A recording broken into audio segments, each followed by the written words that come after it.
starting a project and I want to make sure that the project results in actionable change on the landscape, then at the table, I want to make sure that there's somebody representing the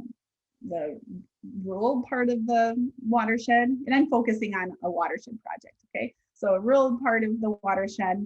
the urban part of the watershed, somebody who represents policy. I think it's important to have them at the table, because if you're going to be talking about anything that's going to need to make that there's going to need to be a change, well, somebody needs to hear that and be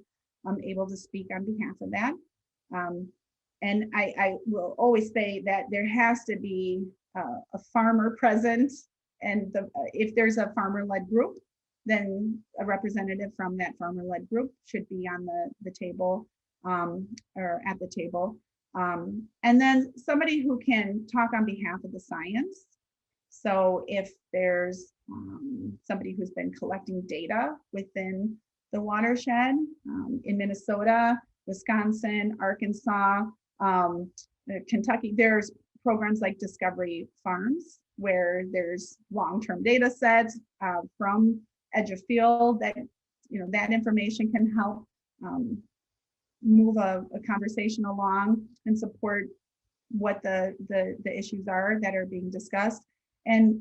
I'll say on that note, there should be somebody who can also frame up what are the goals of the project. And so